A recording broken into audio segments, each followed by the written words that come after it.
नमस्कार मैत्रिणींनो, ज्योत्स्ना रेसिपीमध्ये आपले खूप खूप मनापासून स्वागत आहे। आज आपण पत्ताकोबीचा झुणका कसा बनवायचा ते बघणार आहोत। तुम्ही बनविलेला आहे का? या पद्धतीने बनवून बघा, खरंच खूप छान लागतो हा। म्हणजे चव याची इतकी अप्रतिम होते, खूपच छान। तर चला रेसिपीला सुरुवात करूया। मी गॅसवरनं कढई ठेवलेली आहे, त्यात मी ना 1 चम्मच तेल गरम करून घेतलेला आहे। आता तेल गरम झालं तर 1 चम्मच मी जिरं टाकलेलं आहे, मोहरी टाकलेली आहे अर्धा चम्मच आणि जिरं मोहरी छान तडतडू द्यायची। त्यानंतर आपल्याला यातनं कांदे चिरून घेतलेले आहे मी, 1 कांदा आणि पत्ताकोबी पण चिरून घेतलेली आहे आणि धुवून घेतलेली होती तिला।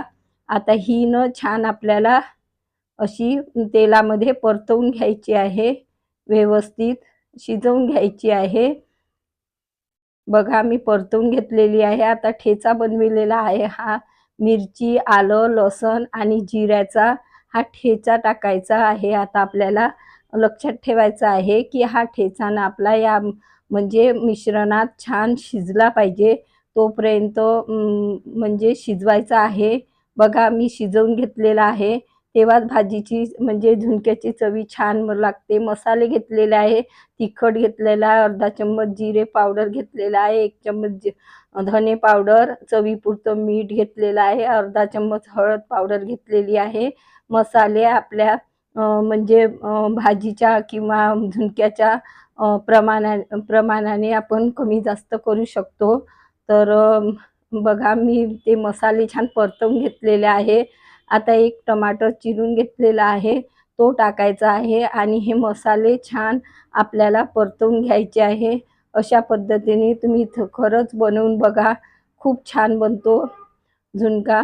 आता बघा मी हे मिश्रण छान शिजवून घेतलेलं आहे।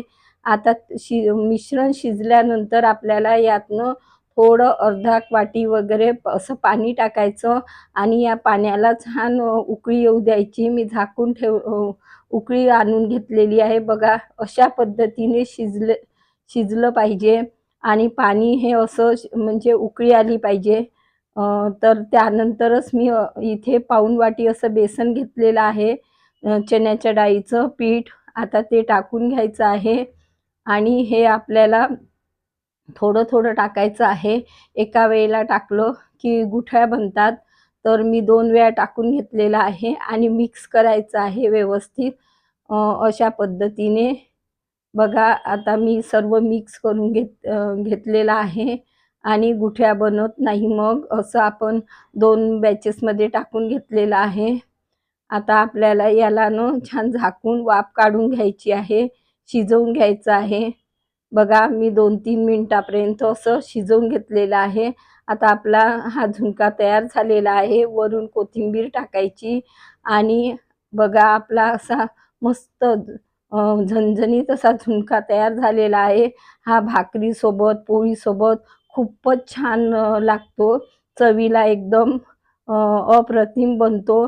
तर नक्की ट्राय करा। कशी वाटली तुम्हाला माझी पद्धत?